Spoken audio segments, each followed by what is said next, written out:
deep on this topic of Ishwara. It's a very beautiful topic in the entire series of the Yoga Sutras. So in the Yoga Sutras, he explains that one can overcome, one can achieve the state of yoga, one can achieve the state of yoga by Hare Krishna, Vibhuji, welcome. Hare Krishna. So we can achieve the state of yoga by intense yoga practice. When the intensity of yoga practice is reached its peak, so he calls it Tivra Samveganam Asana, that Tivra intensity. So if we are intense, if we practice intensely, then the perfection of yoga can be attained. Now remember one thing, that the Yoga Sutras explain that what is the perfection of yoga is when the soul is awakened, basically. So when is the soul awakened? So the soul is awakened when all the other impurities are gone. Avidya is gone. So these impurities can be or should be removed, and by practice. These thoughts should be controlled by practice. So practice and detachment, we spoke about it earlier. So practice and detachment are the two primary practices of yoga. So if we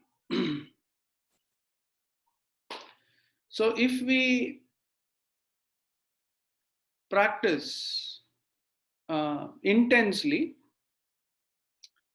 that is one way.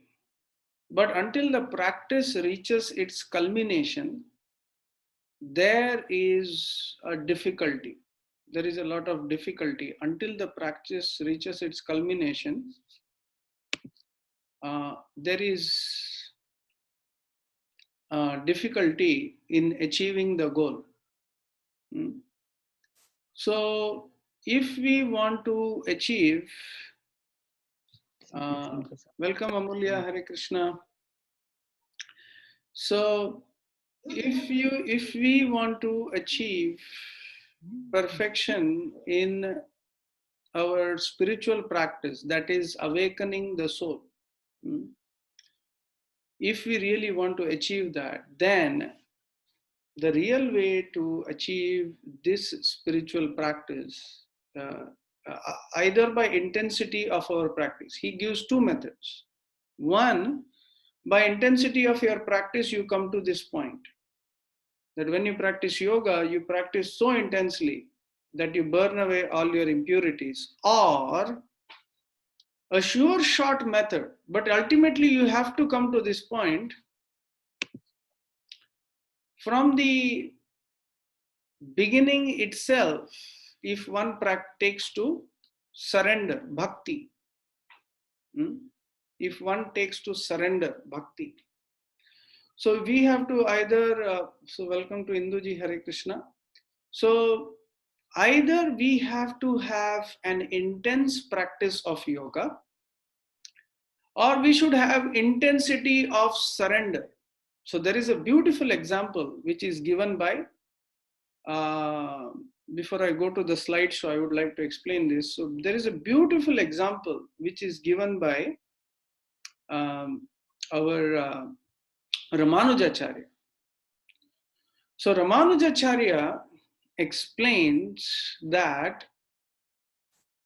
a yogi, so yoga, bhakti yoga is also yoga. Ashtanga yoga is also yoga. But he compares the two things to one, the yogi to a monkey, and the cat to the bhakti yogi, a cat. So how is that?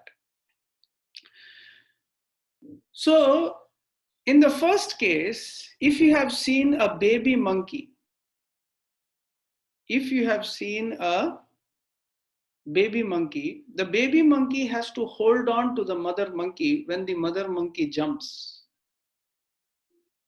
So when the mother monkey jumps, the baby monkey has to hold on. And if the baby monkey doesn't hold on tightly, then it can fall down. So that is compared to a yogi who is working very hard to reach the higher levels of yoga. So that is compared to the yogi. Hare Krishna, Radhi Mataji, welcome. So that is compared to a yogi who is practicing very hard. The second example he gives, then I will start the slideshow, but before that, the second example that Ramanujacharya gives is that of a cat and a kitten, if you have seen. So a cat and a kitten is another beautiful example. If you have seen a kitten, what does the kitten do? The mother cat, when it sees a rat, it attacks the rat. But when the mother cat, when the kitten says meow, the same mouth of the cat, it becomes the refuge of the kitten. The kitten is protected by the mouth of the cat. So Ramanujacharya explains that a bhakti yogi is protected like that. A bhakti yogi is protected like a kitten. Welcome Rishikesh, Hare Krishna. Hare Krishna, Guruji. So a bhakti yogi is always protected by the Lord. A yogi, if he is not theistic, if he does not, so practice of yoga, so today yoga is very famous. Many people are practicing yoga, but Patanjali insists that if a yogi does not practice Ishwara pranidhana, there is no samadhi. He may attain some sort of samadhi, but that is compared to the samadhi of Vishwamitra. So Vishwamitra was in a very high state of samadhi, but he was not a theistic devotee. He had not yet surrendered unto Vishnu. So what happens to such a person? Vishnu, Vishwamitra. So Vishwamitra, he was a king before. Okay, he was a king before. So let us understand this in very detail. Then you will understand the theistic samadhi and a yogi who is not surrendered, what happens to him. So Vishwamitra was a king before. And Vishwamitra, as a king, there were a lot of,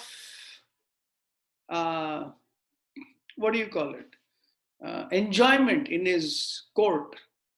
There were a lot of dancing, girls dancing, all these programs going on. So he's used to that sound, that sensual music of enjoying. So all this sound So what happens is everything that we experience, we store in our heart. So for example, if you went to the Eiffel Tower after your after your marriage, your first honeymoon point was the Eiffel Tower. So then that Eiffel Tower becomes like an icon for you. So what happens is every time somebody talks about Eiffel Tower, you immediately remember first honeymoon. Or if you remember first honeymoon, then you remember Eiffel Tower. So for every object that you enjoy or suffer, both, just like there is an example of Tenali Rama's cat. So Tenali Rama's cat was, so there was the king said, can anybody show me a cat who is scared of milk? Tenali Rama said, give me 3 days, I'll get one cat. So the king said, okay. So what Tenali Rama did, every day, first day he put milk and the cat came to, drink immediately as regular. The next day, he boiled the milk like anything. And the cat, he kept it very hungry. Did not let it eat anything before that. And moment he kept the milk, the cat was so hungry, it could not check the temperature or anything. It just went, jumped into that milk and to drink it, and it was so boiling that the cat immediately leapt back. So next day he brought that cat to the court of the king. And then when the king brought that milk, he said, now get milk. He brought cold milk for the cat. The cat immediately saw the milk and started running. So the milk immediately produced within the mind of the cat that boiling bad experience.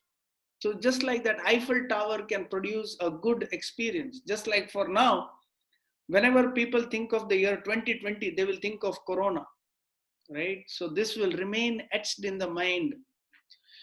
So either by sound, sight, smell, taste, or touch, any of these senses, the experiences that are stored in the mind, because the mind encompasses all the sensory experiences. It's already there. All those are already stored. Now, these experiences are called samskaras. Until and unless these samskaras are purified, cleared, they remain within your heart until and unless you become liberated, until and unless you become Jivan Mukta. So imagine here Vishwamitra has already practiced tapasya for 10,000 years. He has practiced tapasya for 10,000 years. And after practicing tapasya for 10,000 years, he is almost about to reach the point of samadhi. Now, samadhi means a lot of deeper inner meditation on various levels. That creates a lot of powers within.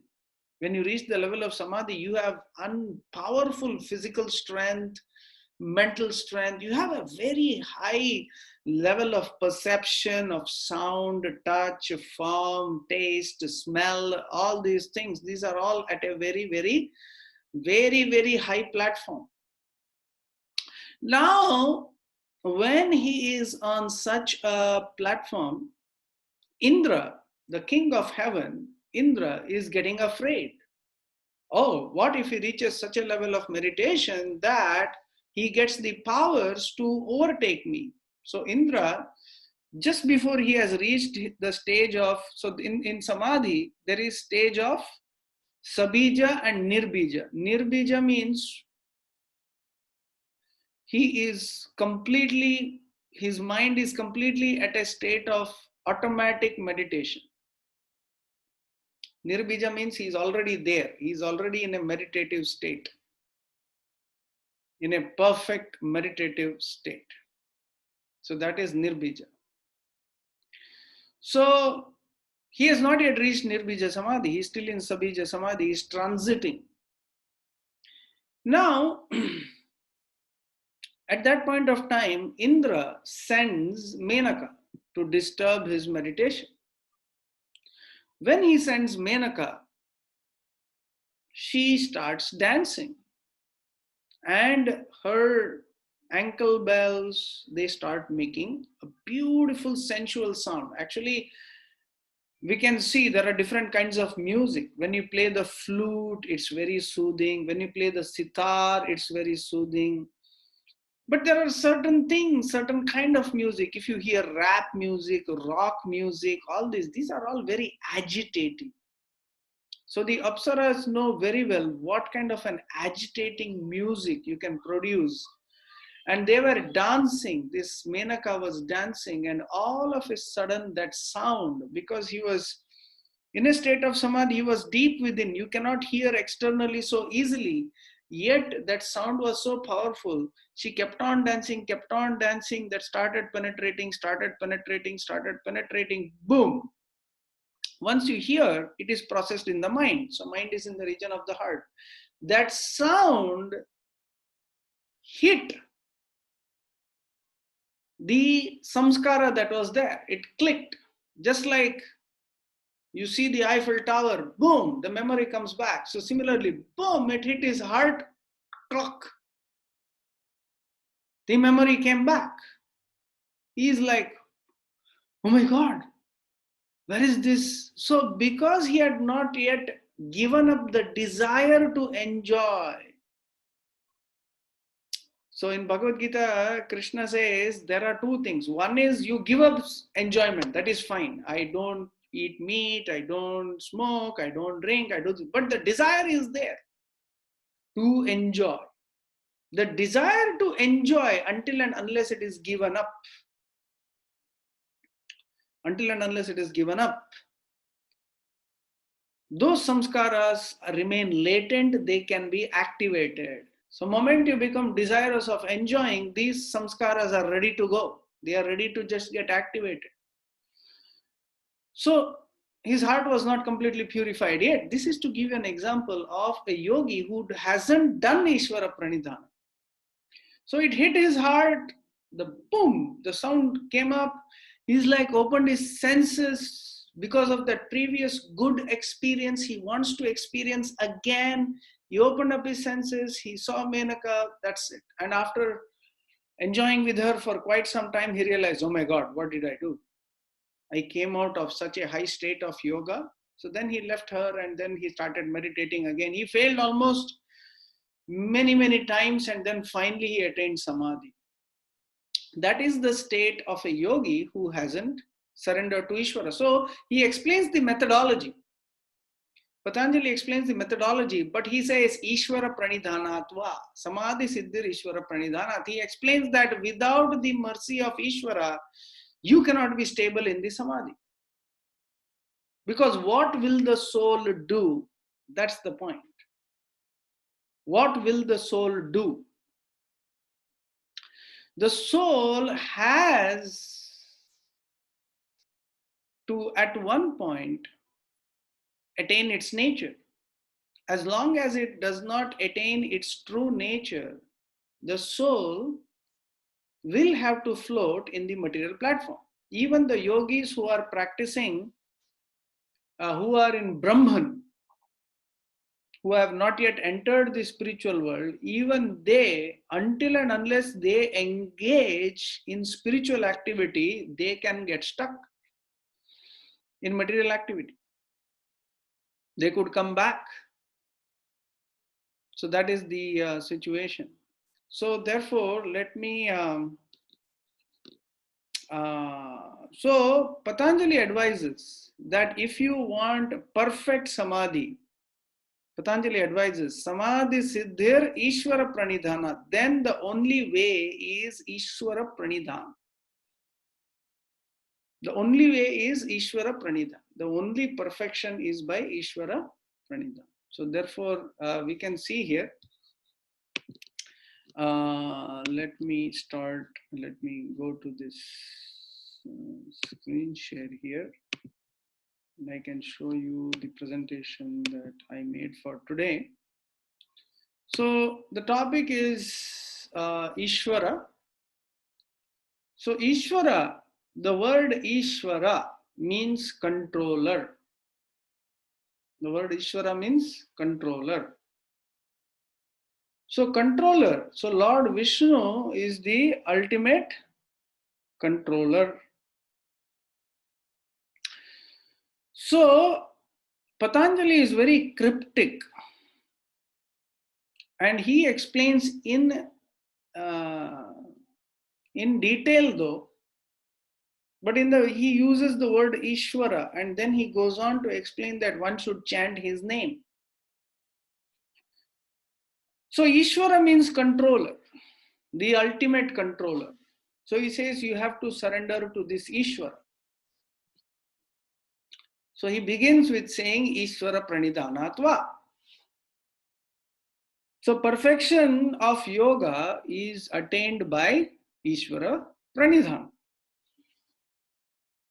So this is the 23rd sutra. So he says, without surrender unto Ishwara, there is no question. There is no question of perfection. So a yogi who is serious about perfection, there cannot be an atheistic yogi or one who does not understand Ishwara. Now, he gives you an option to which Ishwara. So some people surrender unto Lord Shiva. Some yogis surrender unto Lord Shiva, which is also acceptable because they are making some progress. Some people also surrender to Durga. That is also acceptable because they are also following the Veda. They are making some progress. But Patanjali reveals here who is he. So he is being very specific about who this Ishwara is. So Pranidhana. So Pranidhana means surrender. So the best way to achieve perfection in yoga is by surrender. But how do you surrender? So as devotees of Krishna, we know very clearly surrender means you follow Guru and you practice bhakti. Practice means you chant his name, you do his seva. So that is already given here. Ishwara Pranidhanat Va. So he says, Klesha karma vipakashaihi aparamrishtaha purusha visheshaha Ishwaraha. Now he goes on to give a further description about who is Ishwara. So he says Ishwara or Vishnu means he is free from all material qualities. Klesha karma. So what is klesha? We are all bound by klesha, the root cause of all our problems. Klesha. So klesha, karma. So klesha is a very important word in the Yoga Sutras, because this explains the root cause of our existence. The root cause of our existence is klesha. So klesha karma vipaka. Karma vipaka means what is he? So that is why whatever Krishna does, we call it Leela. Klesha karma. He is free from klesha. Klesha means ignorance. Klesha begins with ignorance. So he does not have any material quality. He is free from ignorance. Karma vipaka. So he may kill millions of people. He may dance with millions of gopis. Whatever he do, it is not material. He says, Klesha karma vipakashaihi aparamrishtaha. Apara. So there is para. He is beyond this material prakriti. He is beyond this material prakriti. He is free from guna. In the Ishopanishad, it explains that Lord Vishnu or the Supreme Lord means one who does not have, one who is beyond all physical nervous system. Imagine a person who is without nerves. So as you are looking at this picture, you can meditate. One who is without nerves, one who is without blood, whose body is completely spiritual, blissful. So you can imagine the aura, you can see here, his aura, his beauty, his beautiful navel, his right from his tip of his toes, gradually rise up, and you see his dhoti and his beautiful hands with lotus conch, chakra and gada. And this is the form within the heart. So he says that Lord Ishwara or Vishnu is free from all material qualities, hence free from all desires and their activities and results thereof. It is so wonderful that the Lord is so special. The Lord is so special that every part of his body is completely, wonderfully, spiritually unlimited and pure. So the Ishopanishad says, such a body without nerves, without hands, without any material part means the size of every part of his body is unlimited, although he appears small. This is amazing. He is smaller than the smallest atom. He is bigger than the biggest universe. So you cannot gauge his size.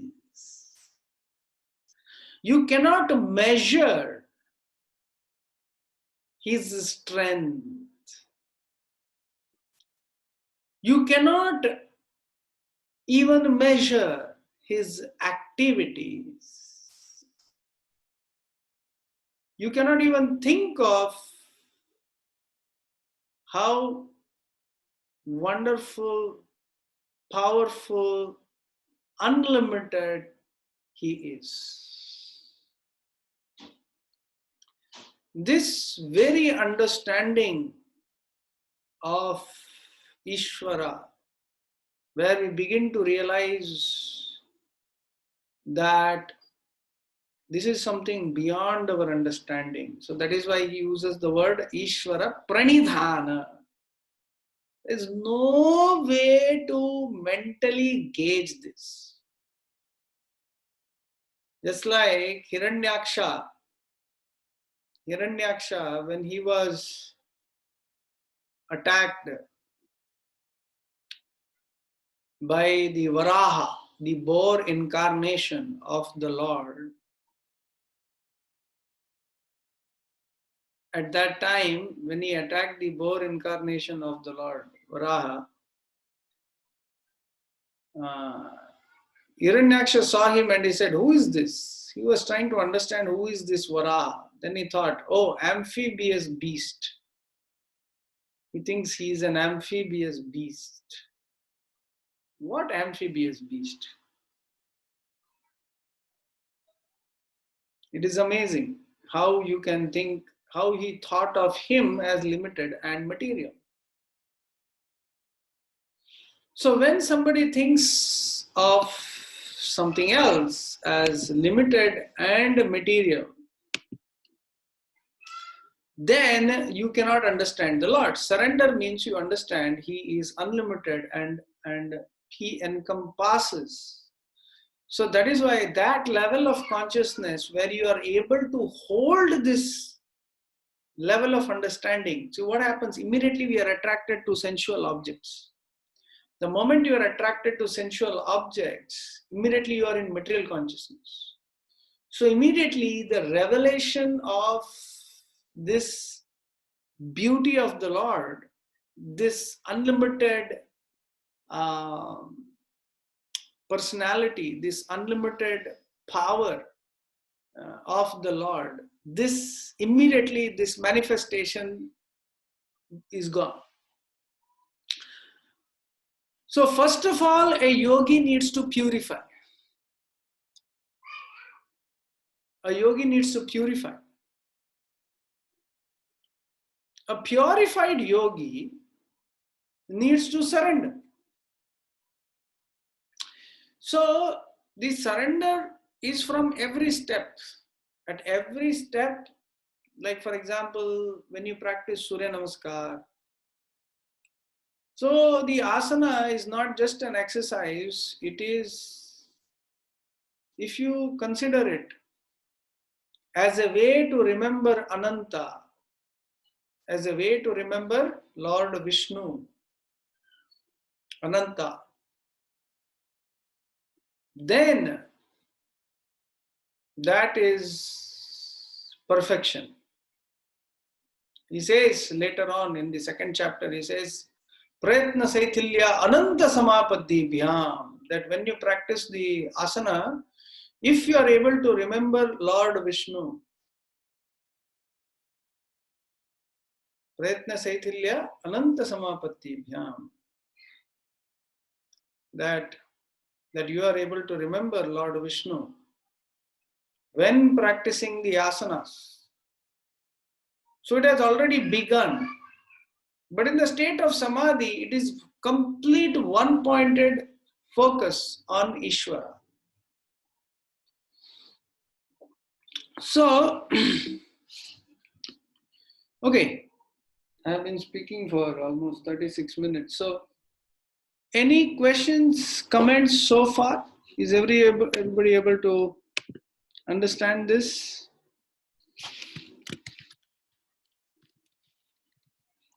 So, any questions, please let me know before I proceed.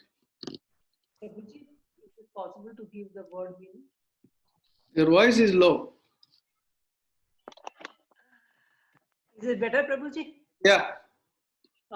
Is it possible to give the word meaning? Give the what? Word meaning, word by word meaning. Klesha, karma, vipaka. Klesha, of course. Klesha means that's what I explained. Klesha means obstructions. So klesha means ignorance. Avidya. So the Lord is free from avidya. Only we are put into avidya. Klesha. Karma vipaka. So karma vipaka means he is free from fructification of karma. So whatever we do, it has to fructify. If we eat healthy food, then we become healthy. If we eat unhealthy food, we become unhealthy. But the Lord can eat, drink anything, he doesn't become unhealthy. Nothing happens to him. Aparamrishtaha means he is beyond this material qualities and activities. But then he says, Purusha Vishesha. Okay, this point Purusha Vishesha. So we are all called Purusha. Means we are also, Prabhupada says, we are also God. But we are God to a certain degree. Means we are limited. But he is Vishesha. Vishesha means he is unlimited. Purusha Vishesha. He is the special person. Purusha Vishesha. Special person. So Patanjali explains he is a special person. Purusha Vishesha Ishwara. Okay. Then he explains, Sa Esha Purvesham api Guruhu Kalena Anavacheda. So that's why deliberately I took the picture of Lord Shiva here. He explains that Ishwara or the controller, Lord Krishna or Paramatma, he is the Guru of everyone. So this is the episode in Bhagavatam where Lord Shiva meets the Prachetas. And when he meets the Prachetas,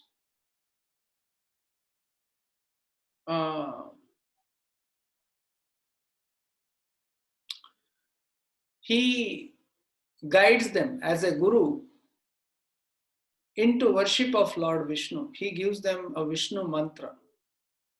And he explains, Lord Shiva explains that the worship of Lord Vishnu is the highest. And even Lord Shiva, one of the Vaishnava gurus, his direct guru is Krishna.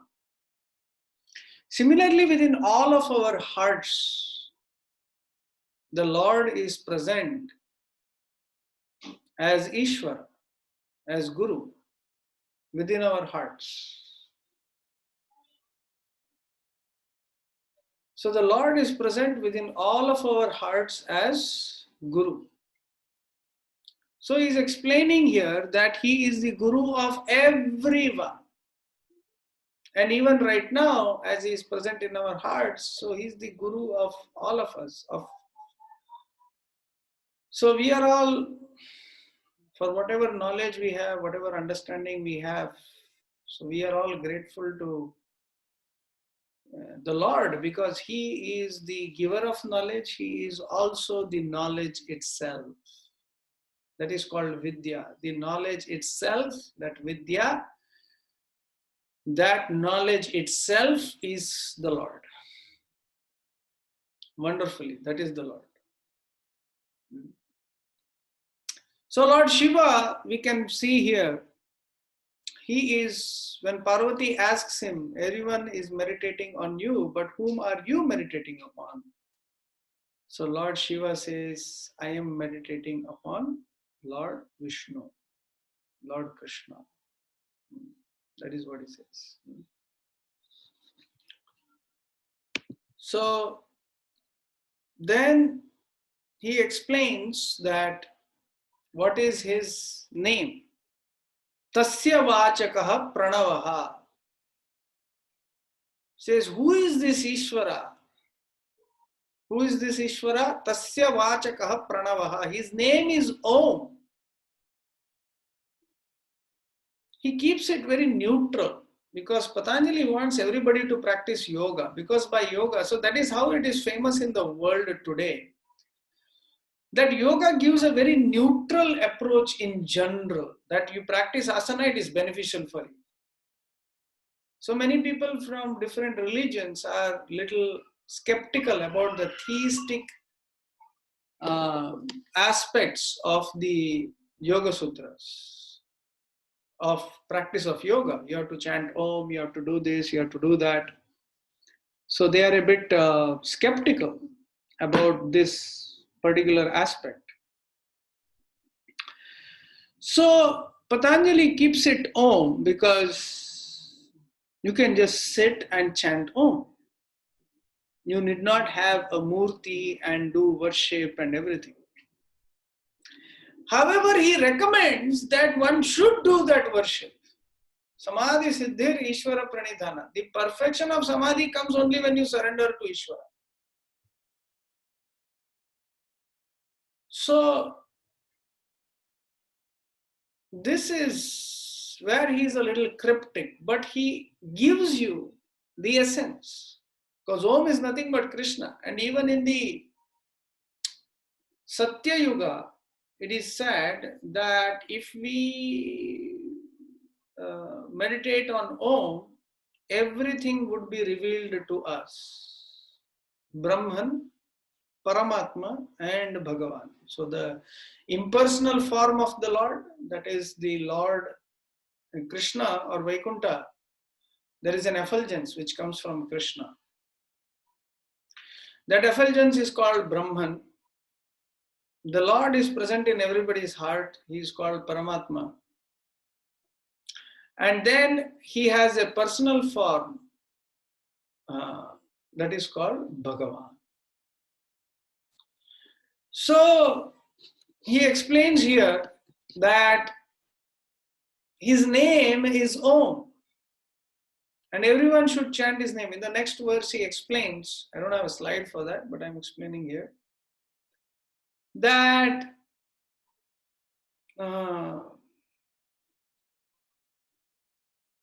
tad japa tadartha bhavana, that how should one chant the name of Ishwara? Tat japa tadartha bhavana, that one should chant the name of the Lord, Ishwara, Om, tadartha bhavanam, to please him. To please him, tadartha bhavanam, understand the meaning, understand clearly. And therefore, Bhakti Yoga has a very, very special importance in the Yoga Sutras. Ishwara, the understanding of Ishwara is very critical, because he has already explained Samadhi Siddhir Ishwara Pranidhana, that the perfection of Samadhi is only in surrender unto Ishwara. That is very clear from this. So if we can understand that Samadhi Siddhi, or the perfection of Samadhi, is only by surrender to Ishwara, by surrender to Krishna, then a yogi will take this aspect very seriously. The Bhagavad-Gita goes the next step. And in the Bhagavad-Gita, Krishna explains, Yogi Nam api sarvesham madgatena antaratmana shraddhavan bhajate yomam sameyuktatame mataha. So he explains that of all the yogis, one who with great love and reverence worships me within his heart,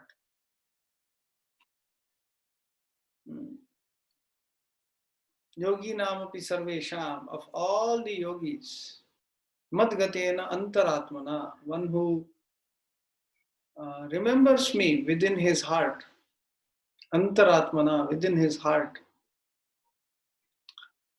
always. Shraddhavan bhajate yoma. Not only that, Shraddha. With great faith he worships me. Same yukta tame mataha. Then same yukta. So then such a yogi is yukta, is a perfect yogi. So that is the kind of yogi Patanjali is explaining here. So the chanting of Om, the understanding of Ishwara as Guru, understanding that his body, his mind, his entire being is completely spiritual. So one who understands all this in all its depth, he realizes, the yogi realizes all this in depth, he becomes very, very successful in the practice of yoga. So dhyana means basically to come to the point where you are able to meditate on Paramatma. So when you are able to meditate on Atma Paramatma within the heart, then your yogic practice is successful. Then yoga becomes perfect. So here Ishwara Pranidhanat Va means either by intense practice or by surrender to Ishwara. But he says without surrender to Ishwara there is no perfection of Samadhi. So he makes it a compulsory point that one should surrender to Ishwara. That one should surrender to Ishwara. So one should surrender to Ishwara. That is Ishwara Pranidham. So you have to understand that. Okay. So any questions or comments at this point? I think this was very straightforward and easy today. Prabhuji, Mhm. what I'm trying to see is, did Patanjali noted or gave the sutras as things got revealed to him? Because I'm trying to see, is there a path he's taking us? Is there somewhere, because first we talked about the thoughts, we talked about the body, the structure, the mind. Now Isvara. So is this a gradual path, or is it maybe it is just a presentation of what is getting revealed to him in his samadhi state? No, it's a systematized path. He is systemized. Actually, yoga is present everywhere in the Veda. Okay. Yoga is present everywhere in the Upanishads. Yoga is present everywhere. Mm. But it was not systematically presented. Ashtanga Yoga. It was not presented systematically everywhere. Okay. So he is systematizing it in a pathway. So he is explaining. See, it is very clear. See, we are all bhakti yogis. We are trying to, but we are not yet reached the level of understanding Krishna, loving Krishna, all these things, no? We have some understanding of Krishna, but to love Krishna, not to have our material side dominate us, but purely we are in love with Krishna. We are in love with God. We are in deep love. And none of the material things affect us. But to reach that stage, that stage requires tapasya. So, in one sense, a bhakti yogi and a yogi and ashtanga yogi both are undergoing purification. So, a yogi, ashtanga yogi, see Sukadeva Goswami, for example, he was liberated right from his birth, yet he was not yet attracted to Krishna. However, once his father told him about Krishna by a beautiful shloka in the Bhagavatam, he got attracted to Krishna. So yoga can give you liberation also. But Patanjali is giving you the pathway that he has to see. For example, even in bhakti, you are told to control your diet, you are told to keep you healthy, you are told to do. So all these things are there in yoga also. The only difference in bhakti is that our understanding of Krishna is very clear and we are engaging in the activities of liberation. And to engage in activities of liberation, now that is really, really... No problem. Maybe I didn't put the question right. I'm not the philosophy that is presented in... the path, yes. So the path, definitely. So he is explaining that... I'm only asking that presentation, like in Bhagavad-Gita, we have each adhyaya focusing on one point. Okay, this is bhakti, this is jnana, this is yeah. So is that kind of a classified presentation of 100? Yes. In the first chapter, he begins with Samadhi Pada. Oh, okay. Okay, that's in the Samadhi Pada, he is explaining what is Samadhi. Samadhi means to control all your thoughts and direct it towards self-realization. Complete control. Okay. But how that, if you do not have complete control, then he explains,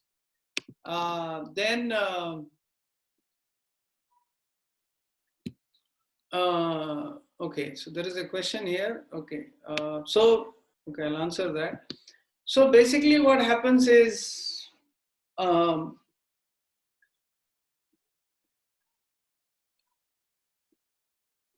if you are not in a state of samadhi, then he says you are captured by the thoughts in the mind. You become what you think you are, what your thoughts say you are and what you should do. That is the state of material attachment. Hmm? But then, higher than that, he says, then how to control the mind, the five thoughts, practice and detachment.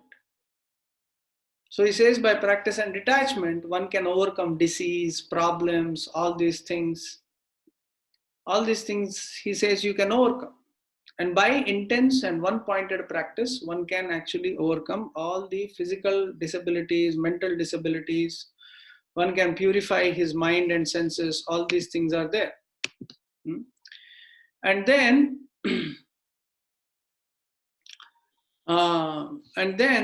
okay, so there's an additional question. Okay, and then he comes to the point of introducing. In the Samadhi Pada, he begins with introducing that surrender to Ishwara is perfect Samadhi. And how this then introduces Ishwara, then how the Samadhi proceeds. Immediately after this, then he explains the different levels of Samadhi.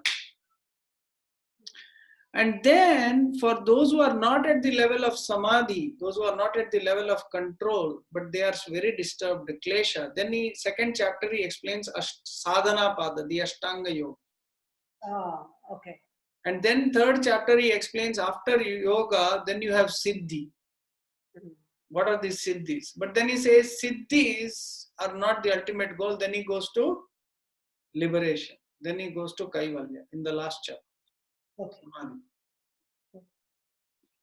Thank you, Prabhuji. Okay. So there is a question by Gagandeep ji here. So can we say that without Ishwara, Pranidhan or Bhakti, yoga is just like an exercise as currently prevailed in the West? Could you shed more light on Om? Exactly, yes. So basically what happens is, any aspect of yoga is very beneficial. So people doing asana, but what is the goal of asana? Tata dvandva anabhigataha. He explains the goal. That one explains the dualities of the body. Means the body becomes fit. All the diseases go away. He becomes balanced, leveled, strong, all that. Then he explains that Prayatna Saitilya Ananta Samapatti Bhyam. So this, if you read the book Yoga Rahasya, he explains yoga means bhakti. So without understanding of bhakti, yoga is just purification. Now the point is, purification will happen just like you take a bath. Now once you take a bath, if you again go dirty yourself, you have to take a bath again. So yoga is the process of purification. Somehow or the other you are getting benefit. But if the goal is missing, if bhakti, the understanding of bhakti, the understanding of samadhi, the understanding of spiritual life is missing, then it is just a physical endeavor. Just like I met this BKS Iyengar in Pune. I never saw a more frustrated man than him. He was so frustrated. He was only practicing asana, asana, asana, asana. Even at the age of 86 or whatever he was still practicing asana. At that stage, you should go into samadhi, you should go into meditation on Ishwara. Because the benefits in each stage, you get into the next stage. When you do pranayama, the benefit of asana is already there. When you do dharana, the benefit of pranayama is already there. When you do dhyana, the benefit of dharana is already there. When you are in samadhi, all the other limbs are already included in it. So if you do not proceed to the next level of meditation, of depth in the practice of yoga, then you are stuck. Yes, then it becomes an exercise for sure. Okay, so the next question is Om. So Om means in the Veda, so Om begins everything, Om ends everything, and Om is everything. So Om means Lord Vishnu. So his impersonal sound is Om. So Om is divided into three letters, A, U, and a half Ma. So A, Krishna says in the Bhagavad-Gita, A means Aksharanam A Asmi. I am, of all the letters, I am A. I am Om. I am A. So that is Krishna. U means, it is said, it is Radharani or Lakshmi, Lakshmi Narayana. So A, U is Lakshmi Narayana. And half Ma, that is the living entities, Jiva. So Om means the complete universe, the complete unlimited universe. So basically, if one chants the Om, understanding that this is also Radha Krishna. So in the Bhagavad-Gita also Krishna explains that Om iti akshara ukta. So when a yogi meditates on Om, chants Om, meditating on Radha Krishna, he also attains Vaikuntha. So the Om itself is Radha and Krishna. The Om mantra itself means Radha and Krishna, Lakshmi Narayana. So therefore, the impersonalists think this is just effulgence, but the yogis understand that this is none other than Narayana. I hope that answers. Thank you so much, Prabhu. So let us. So if there are no more questions, if there are any questions, please ask now. Then we will go into a Yoga Nidra meditation on this beautiful form of Lord Vishnu. Right.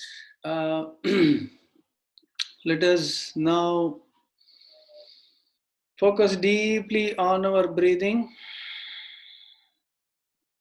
Inhale and exhale.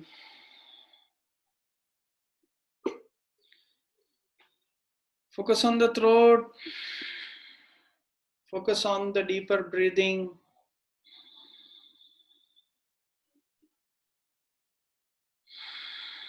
Focus on the throat. Inhale and exhale deeply.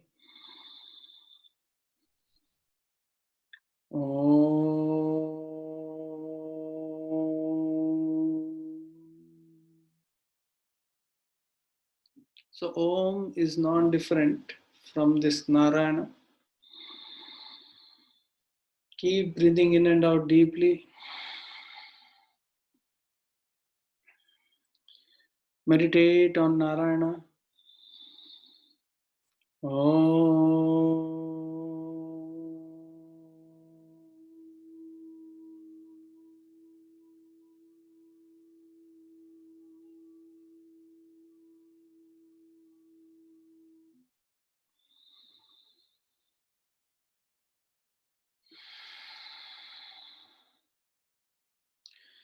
Your breath is getting deeper.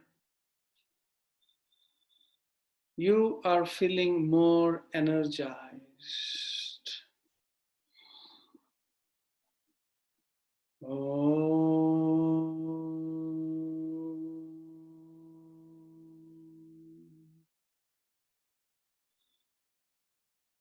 Inhale and exhale deeply.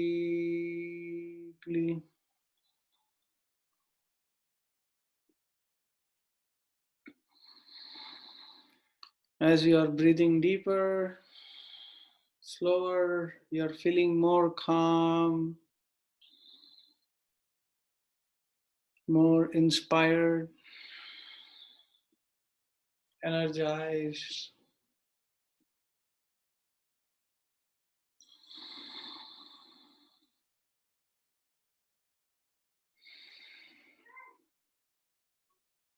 As you breathe deeply, there is more relaxation, more energy.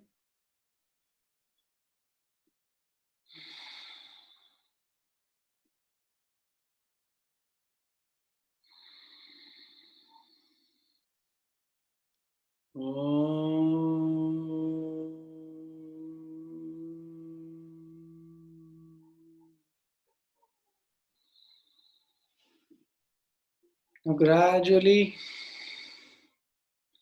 meditate on different parts of the body, beginning with the toes. Feel your toes relaxing.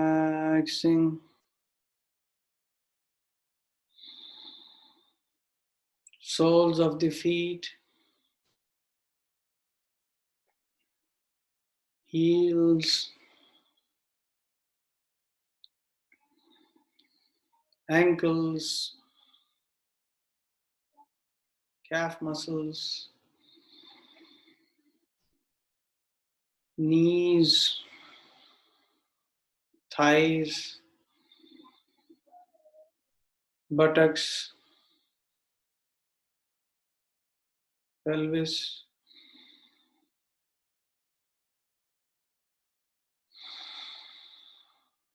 palms. Just touch the forefinger and the thumb. Just a touch, do not press. You'll feel your pulse. Deep breathing. Feel your palms relaxing.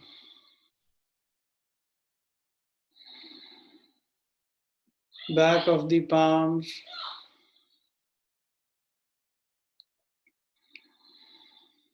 Elbows.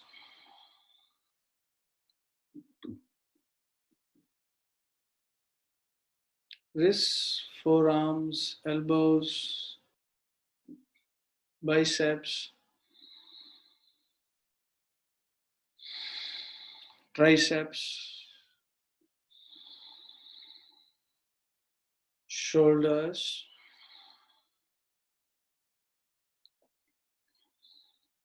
shoulder blades,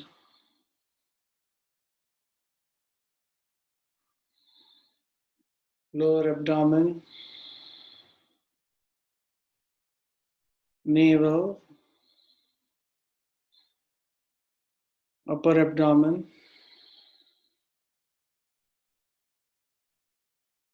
chest,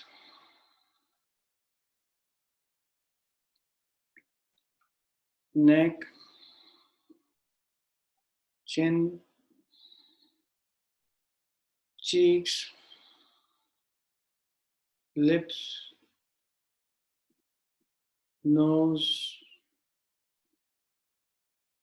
eyes, eyebrows. Will between the eyebrows,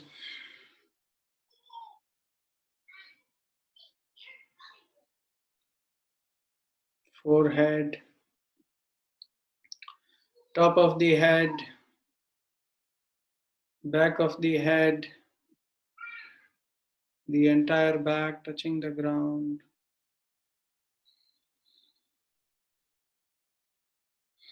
or the entire back, the legs where you are sitting. Feel relaxed in that position. Now breathe in and out, slowly, deeply. Keep a mental picture of yourself sitting in that position.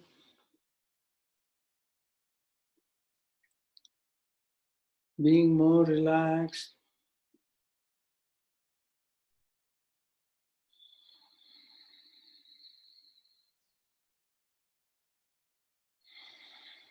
As you're breathing in, there is a lot of energy going in. As you're breathing out, all the toxins are going out. 5 deep breaths, purifying the earth, water, fire, air, ether. Purify the mind, intelligence, ego. Meditate within the heart. You are the spirit soul, Atma.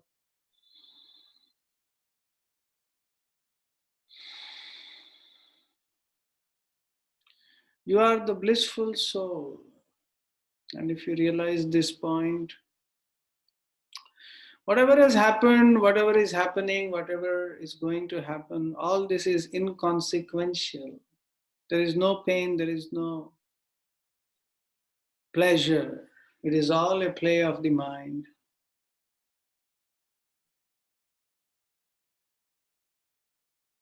The real pleasure is only when you have realized the soul. Until then, all this pain and pleasure is only illusionary.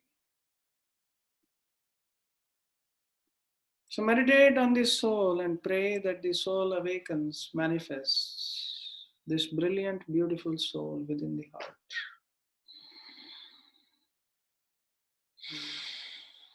And within this heart is the beautiful Paramatma, who is the Guru, Lord, who can awaken the soul. Pray for his mercy, Ishwara Pranidhana. He is in a fiery aura, standing on a beautiful fiery lotus, with his pink feet, bluish legs, with tulsi,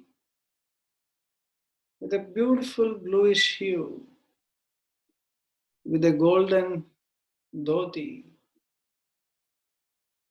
with a waist belt, beautiful waist belt.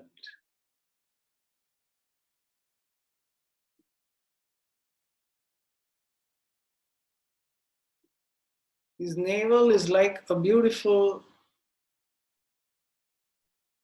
lake, very soothing, very free flowing, very beautiful, and a beautiful lotus. His dhoti is golden, flowing, beautiful. His chest is powerful, wonderful. On that chest is the beautiful jewel, and there is a silver streak of Lakshmi. His neck adorned with even more beautiful jewels. His hands, lotus-like, very soft, very beautiful. Holding the conch shell, the disc, lotus, and the gada. His face, his neck has three beautiful lines, like a conch. His face is smiling, beautiful, equal on both sides, reddish lips, beautiful nostrils with reddish edges, soothing cheeks, penetrating eyes which reach near the ears.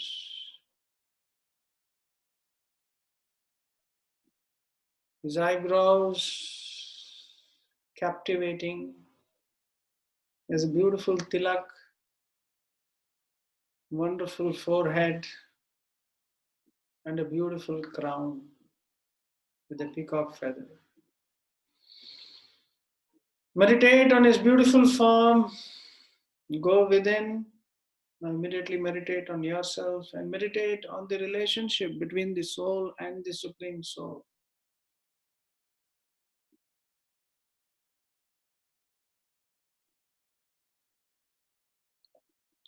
The soul and the Supreme Soul is very sweet. The relationship is very sweet, very beautiful. Meditate on that blissful relationship, and that's what, when gained, everything else will go away. Whatever we are doing today is immaterial. Whatever we have achieved is immaterial. Whatever we have lost is immaterial. But what we gain by connecting with Him, by awakening the soul, is eternal. May this be always our meditation. Calm down your body, calm down your mind. Feel energized.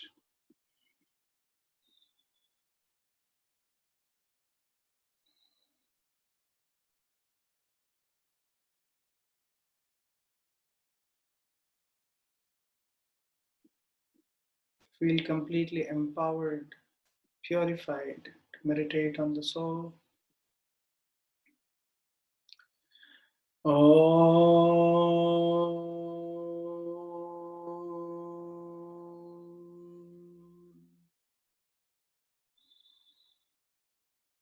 Om.